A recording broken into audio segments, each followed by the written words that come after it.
me se foi ya o se pol kilometer ua o le wanti le foi ua se mai foi le fionga i le whaatono ya tate a se i atua wa foi nisio tato mata upu ta ua mole sile fia le tato o tono ya malo se fo manui e lau fionga whaatono wa malo atu lau talenga to ya me se foi le ngang fa lo fa fe lo in fa talo fo il fa fonga anga si o tato o tono natu o mo na pa lango ma pa o fo fo i o sama fainga o le tato o tono pe ona se wai fale mua i talenga fo i to ne fiafi le fiafi manuia ya fa fe lo ya toile ava tele ma le fa alo tawai le fa fonga mai le tato o tono ne fiafi ya malo la vale tawata i la fionga me se fo ile i la vasinga ma fe au masani o le aso tofi a solos fum le ono le yuni le ua tato se mali e mai la vai fai unga fo ni masina o mai ia le fo la ngwa la fionga fo ile nei vai tau ya le la vai so longa lei manui le lo fo tato tu ya asina pisi la titi nga luenga fo i me se ia niso por climate ua pe ona a wai atu ele tatu ala leo. Ba li va la fionga ia msalo le la tato mua mai le tulanga ne ua e sao noye ia a tu sai mala auto fenga malanga le sa auto malanga i fo i ia i la lo amu yo e wa o le lo wa la fionga inga fo ile la le fel pito no le sa malanga e le tato au fenga lo nga fo i tu sai male a unanga mo le tato tu alo faftai sa peona ngai lo ia tanto au nanga foi mal tu ale pulenga ia me se ia le tato pule faton komiti fa foi ro fa pen fato tai ia tato pulenga ole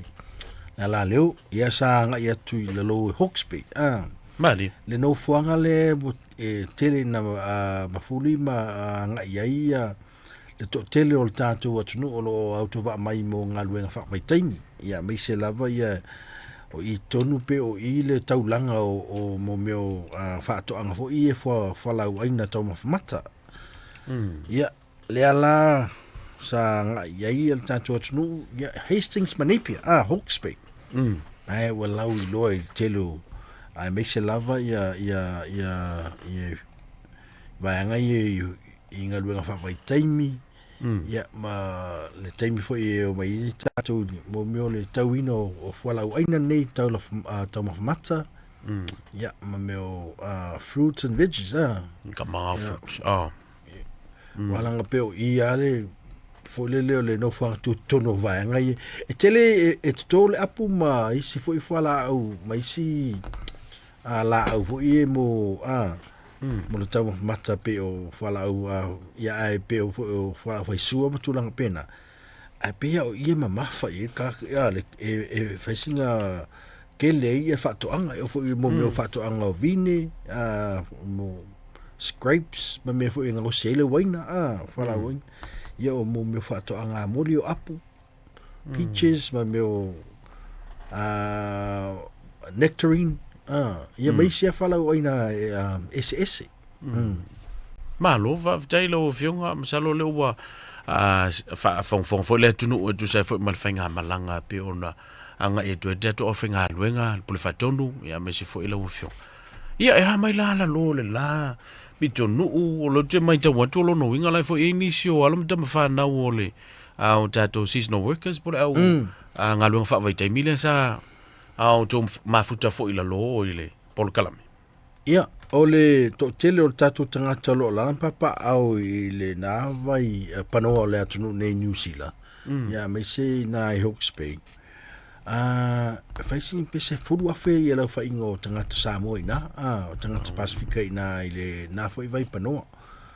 South City ile se tasfo mani o le atunu o lo fa peona ngalu e o io so upu fo ile va o a meise lava ia le whenga iei fo i ma le vaenga so i fu maloloina mo i la tau ia au tu wa mai whai lasina to telo nei o tātou tangata to tele fo i a kālesia meise fo i a tupu mai o tātou tunu o lo alalam papa o ale mana iei o le whai vaenga le tunu o tele ina il teimini matu iei i le vaiaso le ana o i le amatanga le vaiaso langi le ma te taunu watu ai lo langi le ma vevela i o lo i le au lea i le uli ia o le pe o le vave au ma le fia foi le fa ia la sin malu lu nei le tatou nei au kila a o i vaenga ta uana sa nga iai ia feilo e foi ma tatou tunu ia mai se ia le fatali mai foi ia le sunga fa fenga nge Reverend Sunita Nua i se tasi foi o tamali ia masiona faltua no foalo e mas fale kale sia le fakasai flex mia Hastings sa talina mai sa fa talia mai tanto malanga ya mai se foi la ia tua tu isi foi tanga tu motu mta ia Pasifika sa waiane ele malu bo le hola le kale sia fakasa inai e flex mia Hastings pero ila vai na tonu le o la loi Hawke's Bay po ia e matele e mafuli nei o tatu tangata lo la papa au le loi Hastings ya i lo a Hawke's Bay pero i le vai me tonu le o Hastings e tele na to tele tatu tangata e te a feilo ia e fa aftai fo i le sunga ia Reverend Sunita Nua ia se tasi fo i tamani ia por sunga fa fianga inga o lesa ave ma fa tonu fo tatu por clame to sanga mai ia ai fa aftai o le o tatu mai fo tatu so di mule au ia le ngaluenga fo salatu fa ta o toina ma sa in fo nga sur tai au mo tatu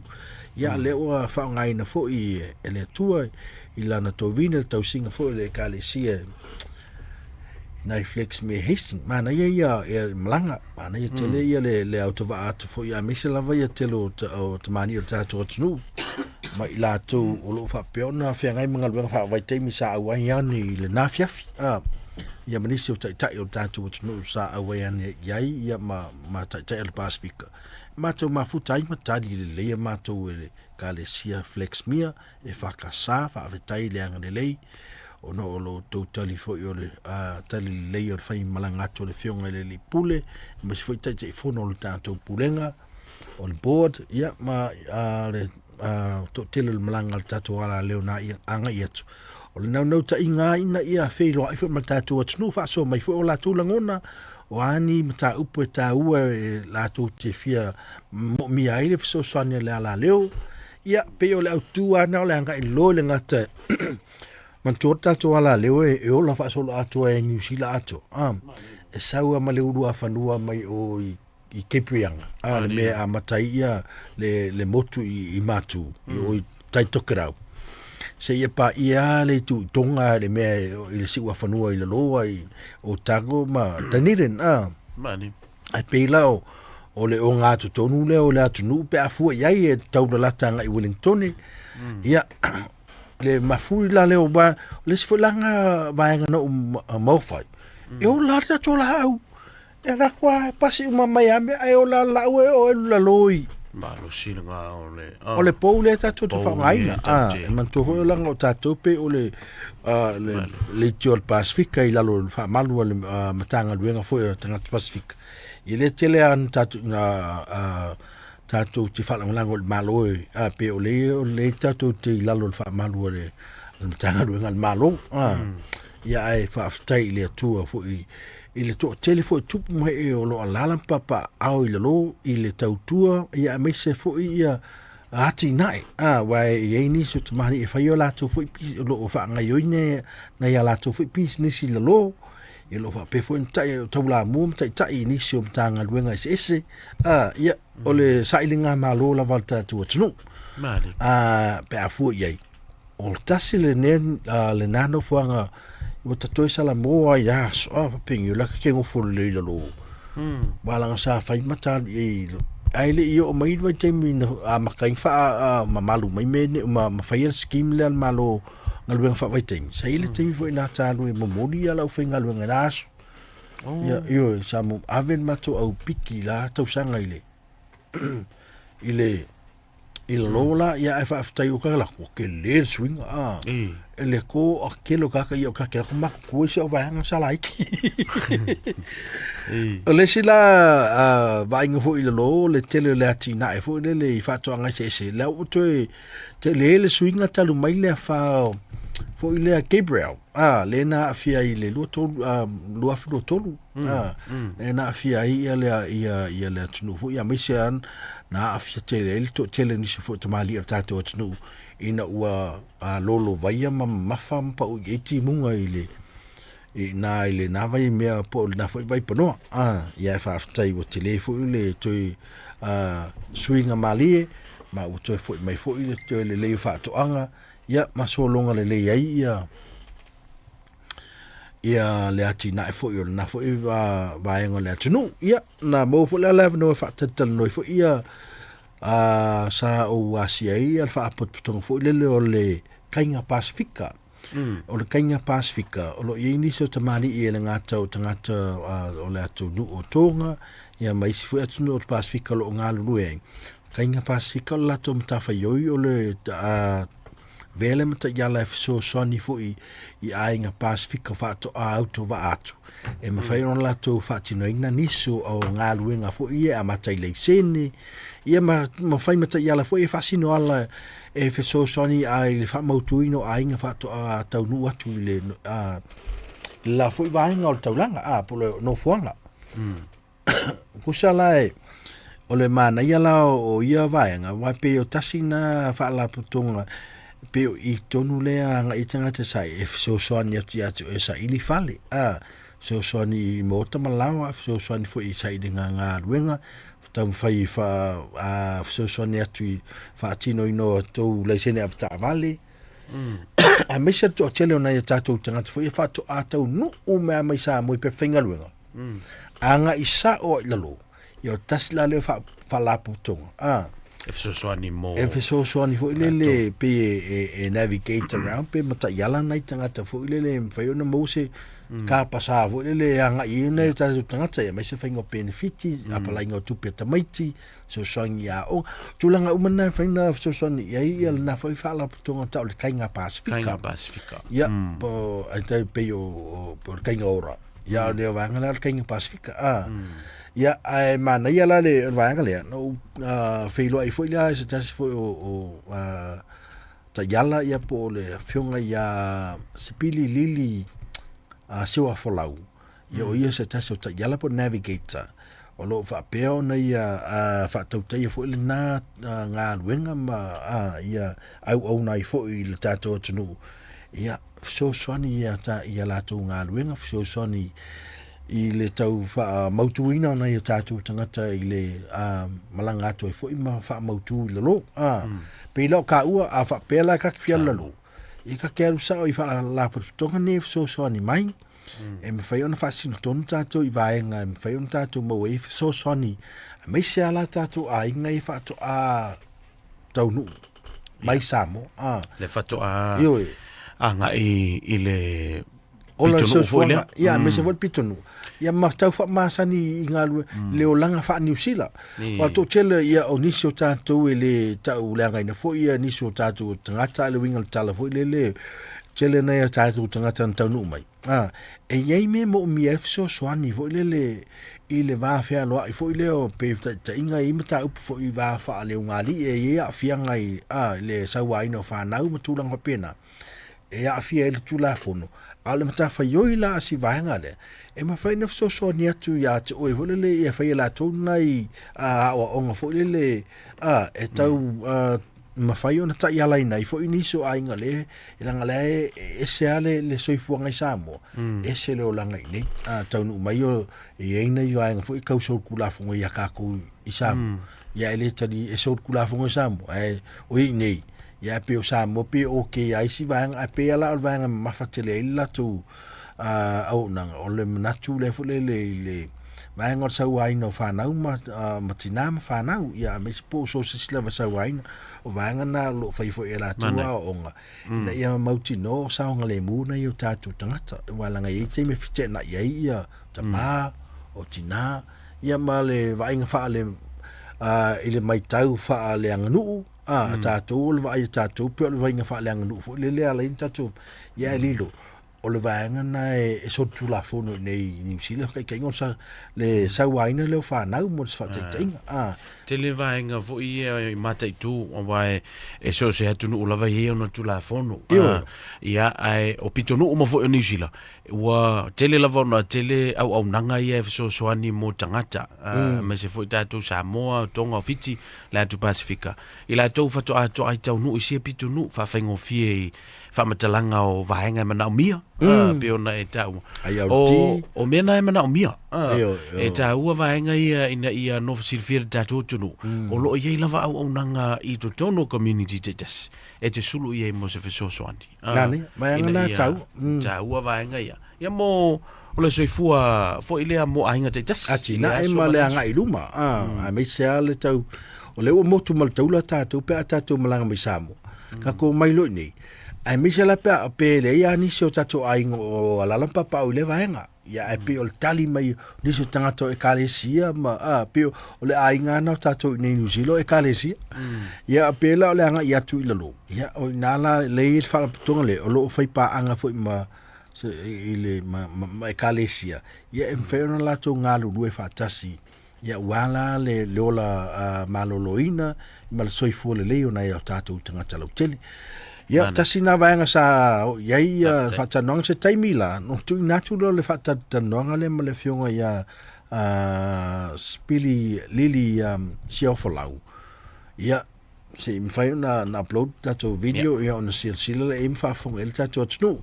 ia ai ole si vaenga lo printo to sa o ia mato asias sa mato anga ile le me vo ile le sa tato tan no vasolintia tatu tala no la le fe tu vo ile fa ilonga ino le so tausanga fo mauri ai na mo le no ma to te a CS no fuanga le Waitangi Regional Park Waitangi Regional Park ko lo yaila le mele ta o le Star Compass po le fa nga ina le o le o fe tu ma fe tu le vani mnimo fe tu le lang e me fai ona ta yala ina ia le sa folau o folaunga le ngata la i tangata fo le nei tunu o New Zealand i Maori ia ai te langona fa pena fo i wala sa folau i ona i tatu tangata yaso i ana aso ana moa ia le lana mo wala no langa tele lo pese Star Compass nei Aukilani sala pena o lunga i le mongo o Mount Eden lunga i Mount Eden pe fa pe o lunga Mount Eden e le fa pui lo fa ko o ngai Mount Eden o vai le compass le me o tapasaina o vai le ia o fa pena mala ia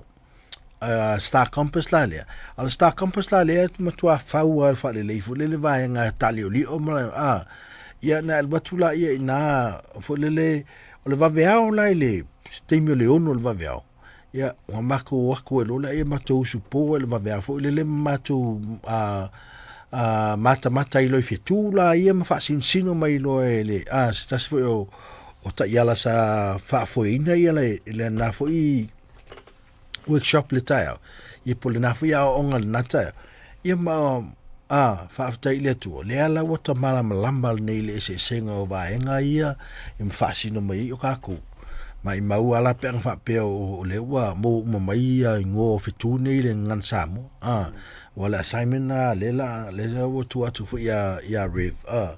e na te tapena ina mai taimia tatu fitu nei ia ai tu so le vai inga la o lungo fo le tafa langi mai le tu atole fa te inga pe le tu langi atole mai le tu matu i o tai tu kerau ia nga ile tu i se sai fa ta fai fo ta fai lang ile tu se sifu o so le va a to ale tu sile e ile a to le va e tu silunga lang o le inga la fo ringelo la fe ku ia se en ka ko kala ngol va solente ia o tu langa la po va en o fe tu ta oto mai lungo i ta fai lang o na to wala le ile a to le va a fo ile le tu si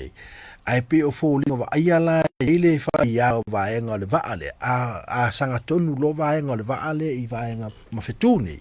ona e lo la ia la ile la pe o la o la sa o le va en la te nga ia e fu ala po fe le va en na te fi malanga ia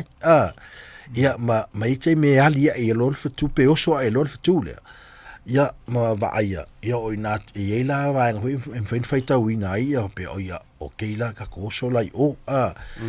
pe fia faita ai loles fetu o liu tam tau po le tuang vale ma va ka pena e fu ia fu launga na ia tatu tanga mantu o fetu o isi a wala ia le ilo ai ia pe o le taimi ne o tau sanga le tio foi la o ko mantu ai le il fa sai ni si foi le vaenga le o le solistes po le taimi tonu ale nei o le amatanga le winter a fu foi ai o le taimi tonu ale le ua tuta isa auto le pito isa le pito i tonga la langi wa ngata ile alu le palasi fo le porta otto o le kelope nga ile pito i tonga ngata ile pito isa i sauti fo le o la lang sala le otto mata lo la vai temi tonu wala na mo la to fi sile fiele wala pito i pongi sa mata lo le ono masina pongi sa lo pole sauti ia o pongi sa le la ina le ala wa mata lo lanto tala la titi male mala mai o le aso fo ina le fa ingo le aso pupu le ala le mata i tau sa fo maori mai o te mitonu na pe o le vaenga na mata i ona o le sila fetu na mato va ile il tauna o mele o le matali ma pe le ki o ala di fa ingo ari vai vai lo fetu na ia pe o na ma ri vo il fetu ke ele va penga quasi senga na uma fon pe mo vo le wa ne wa su wa matana no so al matala man tu la ta vi la lang ya so ako la so ako le ka kengo fa ala ka mi lo lang o la kelle so sa ka vi lo lang mang ko sala la uma ka ba ala o ka won melo wa sa mo lo fiongo wa makwa fulia la ongar nge fi i me ko fi ku lo fiongo so le fa fe kai le ku le wo wa o le wo au mai ale na tala ave mo le fa fonga angala tu ile ta wo me yo fitu awan pa wala fi fa finka ku men ngi vai ka o le va inga fi ku ma ku le vo isa fo la wai ya ma wale nu male nu ia o tala lavana ave mai fo i dus pa ia la tu o fa pena fo i finga malanga sai ia le au le ma mo sa ave le fitu e ngai lois e tu te tau ale va inga le fitu matali tonunga ese ile hanga e va ai le fitu le sila na me wai ese teime o so le fitu ma tafa ilangi o so le fitu ile fu ile teime o tausanga o sila pela fateta inga ia langa la fu ila ta tonga salo e vai se me ko ke lope a pise polo wole ke vai le tu tono o fale a onga ia o si fale o lo ke la ale alope ale winga la tala foi a fa pe tu te mai e se vai fa pe no i moto malo ia langa o kusa lo langinga ai vai nela il ta to me el polo na o le ke lope na fp fa tafa fo ile ia amatua ta milo a to ale vaenga nai ta milo ile la ia e selang na ia lava ta mil sanga ia lava e nga o ia so la vidi ala foi ka vidi la vidi fa pele ke rope ia le aso tas ia mo le amal po ia taimila le su ia ingol tau ma su ia ingol taimila tau sanga e fu ile la sanga la wo ile na ia ta vidi ngai fafo ile la ia ona ilo la e te me mai fongo tu salpong sa male malam ta yono o ta sfuru do ai tu la ia ke mingi la wa sfuru wa maka wa ko fala ki wa sfuru ai ku la lenga ia lenga pong sa inga o sidia ko ki sa furu valu se me pengala fa inga tu la o pu le aso pu the shortest day ia but the longest day sfuru fa ia se yo al temi se futo wai tu la le malama le aso pito umi le aso le kai fo Liverpool olo la malama ia pela foding vai al kemi ngai o kai fo le afai fo lima le fiafi o va ken pongisa pe le aso pito pu una le sai le vai aso le teni le sfarili ia matai lo la ia le tau sanga fokus lo ko maka lo lan tamsa o matai nto tau pula mai maka ko kau sau la kiki se malama sala uman masinga ngi o yungi yulaya maka nga ko po le ongo ia umaku ia yungi ia o ku ia yulai Julai mak Julai o kia August August. wa po I foi le wa po sala afariong pe ngan me el o ngai fo ringo lo langi fu ala vai ka ta tongo lo I ta vilinga lo langi I le tūlanga e fuanga I ta milonga I fafo mai lan ta misanga mai la Faftela o fiong. Oh, sure. Makua ke le o lo ke vai ke le le nga ka fata no nga ni fi mo to tele la tunu wa ta wo fo ia ini mai tau me o fo fonga ia wa fo ia su ia inga o le tau sanga ma le tau ai ola ta se atu I le a vaenga le wa fa mau tino mai ia mo vaenga ta ua e tau lava na longo pu ile ile tunu mo le fenga pa lota councils pe o le silafia la so fa you laile ua te tala le avanoa ia mo ila tau foi o si au ia e fia tau vaile e fai foi o le tau lunga il ta por kala mele ne fi mo le pa lota o fa atino Samoa ai o le ua lo atu New Zealand lana foi fenga pa lota ta penanga te tas ia mo le masina fou mantua le mamalu le tatu o tulu o le aso o astona ios fuma tasi o ke topa luafes fuma le lima o le aso tonu le wa to faina mo le local government elections o lo no winga ia o au a sui fo ia fa itu malo ia po le councils fo ia te tasi fa te inga o le matalo no atu nei mankau ia o la o lo o sa fa ia no fo le terminei I to tonu le councils a manukau ia o le sunga ia au Filipaina ia me se fo ile fionga ia lotu fuli ia ila ua ia lo se e mai ia ile no fo I a manukau o Clean Council o lo wina fa mtalanga ile se fia le tatu tunu ia matai tula busamel ia matai tu fo ile o sa palonta e te maua ia nisi o fa mtalanga mo ila tau fo o lo tau fituli ia o le matopi tunu o ele o tawa and papatoto local board ia o le fitalenga ia a pulu Reese au tanga vaia ia o lo se email no for ile chairman e fa penala ia vaenga tawa ia wa silvia le tatu tunu ia ina ia ngai ia o taulanga fa tau te tasi mai tono ne au kilani ia mafai tu malo o lo ia lava ia fale tusi fo ia po librarians ila to te fisili ai po library te tasi ia inisio fa matalanga e mafai ona e panuta o le memo dino las fa you lai o vai fo ia le la te tala ile avanoa fa hulu a fo na te fita moi manga ia lo e vai le kanto voile fa tala noa pe fa pe I ona e fita moi ia po avo I me mana o mia ia wa ila tone e tele a ofitu popula ia e te vai ai me mal community ia pe fo le fionga ia se o le sila ka ko su e kaunga moi ia le fionga fa ton ia I fofuanga fo el tatu community ai o mo le silfiel tatu tunu o tatu fenga palota le na ia fa ai tu malo mantua o palota ia tu tonu lava o pitunu te jas ia aso fa you lai ia le o te tala ile ava noa ia o le fo ua fa ia le nisi fo o le tatu tala fo ma tala tustusia ua to tele le atunu mai I so se tafa lava o te Roma New Zealand ua si au e fia tau vavale ai le whainga panuta fo ia le kanto ia peo nei pe se me te whapopoelo fionga te le se en tabu mun nei mana ia vange to fa natu balanga me tau ai tatu watnu fa tai fo ia te mali o si o lato au e tamu mo e ave fo ma suyo ports ka tasini o tatu watnu ali me tau al stala tatu vo le nei tatu palo tai nei suia e lango ai te mali fo tatu watnu ia po le sui fo e te manatu e mwhai na mōlia tō wha la au tō fo I tu malupo tō taulanga la tō te alalam papa au ai ia waranga le se me e mwhai pe wha pe watu pe palo ta te urungo le pusaisa me tau na au ngi koe whai ale melen kupu tō sanga le tu atu no ufel palo ta New Zealand ke le pisa e umai fonga le paloka e mantua ia nei mawale silfia le tu mantua panuta fa ai tu malo fa pitonu fa pitonu ai ol palo te tele o le anga tu e morta son fo ia nei fa pe mai o ma fa ia tu ol tonu ol palo tata tonu le ai mo palo te ia fa pitonu ia mo port status o le siva enga ta ua te tele I anga I le tato palo ta fo le sa mo pinga ko updates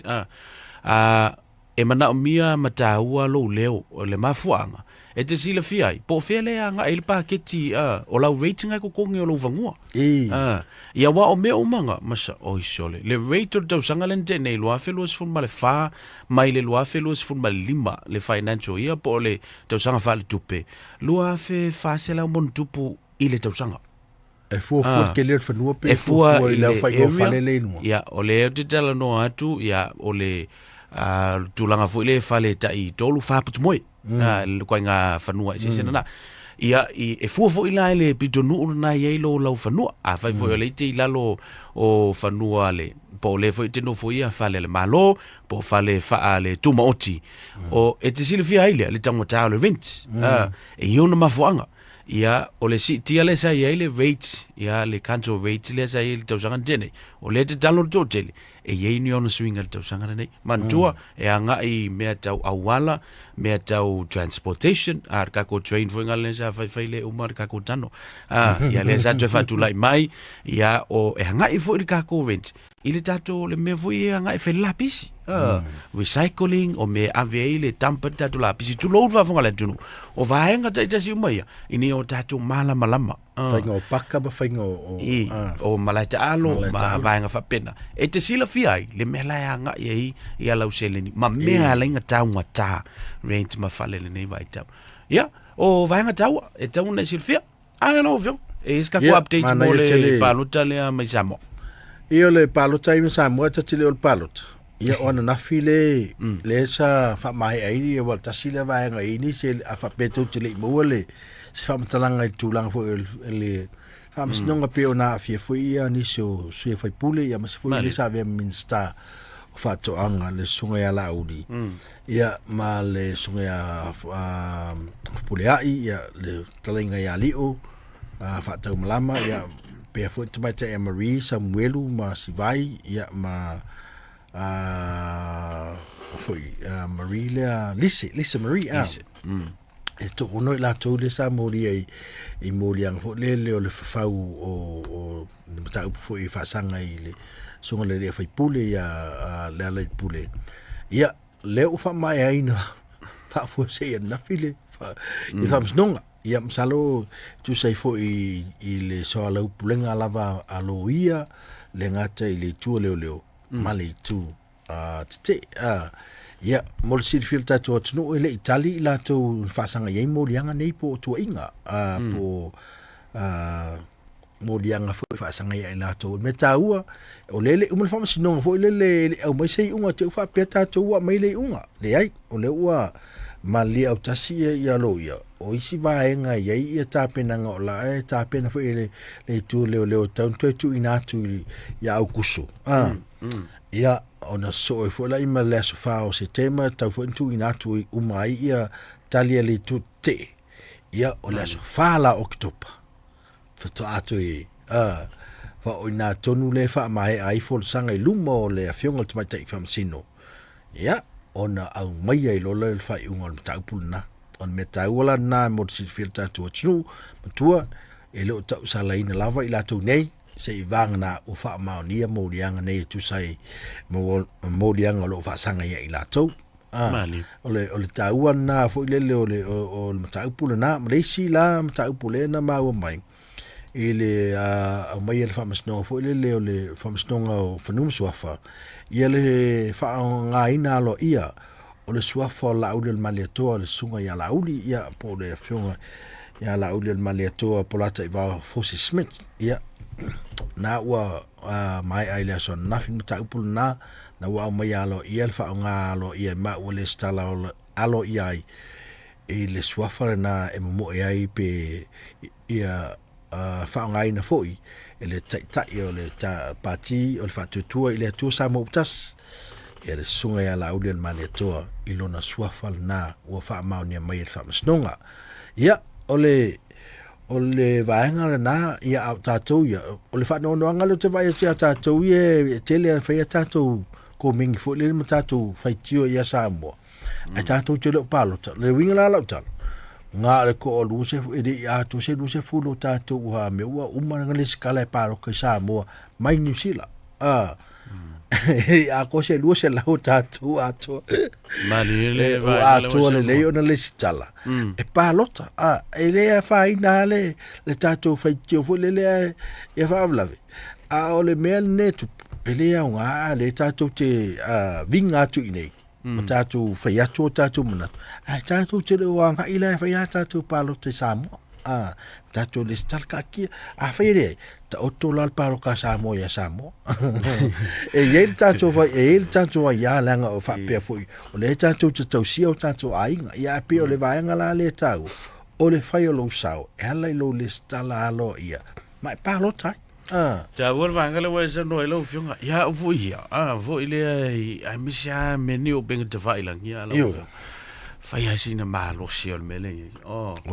O whalonga ku ngia whamakala se whangonga se ko ingan ngiken. O mawawala o whapea.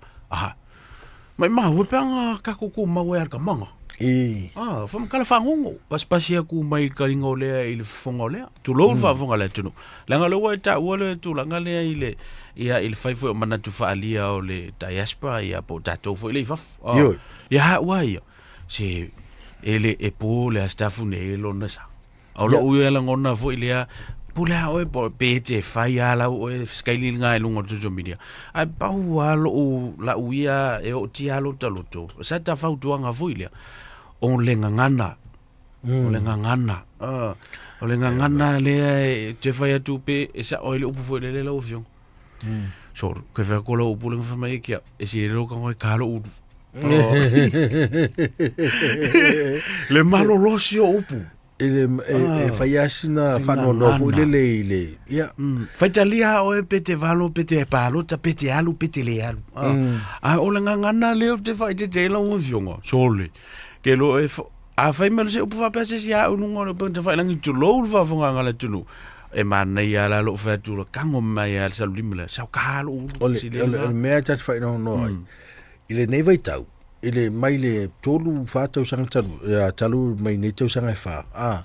I taua le whesesea i o tātou atunu. Tāla lau tasi o tātou atunu ele o loto wha tasi mai ele o au tasi o tātou atunu ele ngāta i vāng whau whai. O ai tono tātou ainga. Ia ole te le ia le afianga o tātou pālota i sa moha i o tātou ainga ma tātou atunu sa mana i re while mui lava i taimi. Ia ai e pau lava suinga o soi fuanga mai o le tātou a ia mata whai oi e tātou te li potia le mea sa o lava fo lele e vatsa a whapea o kala lea mai ua umal whamasinong matua la oi e le whapea a me ua mauti noa ua ulanga le fo whai meisi ia ua au whai ina ai ua ma le ai e le au mai se tala a me ua malo ai ke ua whapea me ia langa malo ai ua tongi le solo ai le ai Pau ale vaenga la no ia ele I mawhaina tali I lātou to ono nei luma le whaamasnonga tu sai ma la masani ai na tau wala atu lātou tali te ia lātou loia. Ia pau na le vaenga la ngata I le whaamasnonga I le taminei. Ia ai o laua tāpena atu e tu sai ma le malienga loia tāpena atu ni se submissions muli ia le ngata tau no te au tuso watu ia vaenga muli po ia folsang muli a loia le tu a leo ia se tema e a tali mai a loia le tu te o ki topa pato a sawe ma le fai ia ai paul me tau tato talo ia faali e le atua na mea tonu walevan tato vinga I la mea tonu le atua e faali ala I le atua I lona lava taimi ia ai tau tua na ma tato faatu pua le file mu va ia ku se tanga tolu a inga na fa ia le name fa tu ia tatou ne fa tu ia fa so se o ke fa ia le name o tatou ai tele manatu tatou ai ia langa o tu tele malam lama nei vai tau ia fa mai amu ia le na te fa tu puina le file mu no amata le fine no fionga le la ia ise upufo I to mua le porkalami ta o io le olva ngale sa amata le porkalami le fiafi o te fa tawina tu taulunga I ta fa mo le fiafi ai o tata no pe I yanga ma le fa mo a mse fo I tu langa lo tu tato tu no la fio e ave foi fa tuanga mo le fia lentunu o mene yo ala o tustusinga ma le faa polkala meina o launga freedom of speech ma le ia tau tangata o mea o mane e lalo o malava o le mal o le pule fa malu le tulafono o la upulafo o la foi ngangana fa soa ia ai ave fa tuanga male nganga tu mul fa alo la ufenga fa tonu ina ia tatu so fa salalau foile I so se tu tino le ngaluenga o lo fa tino tatu te ngalulue lava ilunga o ala o le ngaluenga ia ai mese foi male popolenga le tanga ngana ia fair and square le tatu fa so ia paleni uma itu uma ia manu manunga lava o nei ngaluenga tatu te fatino o lo o pule fa malu lava le tu la fono ia wa tatu ta alu ni mo tu singa ma fa so ma ai tatu fa sanga fo itu la fono ia lava via foi le ai paula vale fa tuanga ale wati al pimen samo ia ile ngaluenga lava fa salalau ia le fo ito te fa fonga I le telo so lua le tata longo tole fenga fa tun ia tamu fai lava ina ia paleni umaitu io o si measia ma si measia ina ia paleni no ta wale fa fa taula la fenga si ale mata yo fo ile la fa mu ia ale li faula na mata poka la mele ne fiaf amu ia fia ai ma fia inu ile ami tonu awa e ma o ona ilato ai la lui fala e me va ngana e na taua ile file mu awa taua ilato fa na wale tu wa ile manga yo fia in o mele amu ia he fia fein ka fia ngula o fiu ai ele lenga me fe ka lua so o kire vai il a beto du la fai bel tous ai la e fa penala le ngala la o tangata fia inu o le tau tala no atu fu ile tino le meta o le fia inu ai ngala la ia ile upu male ami o tonu ale tu ai e sa wala fa so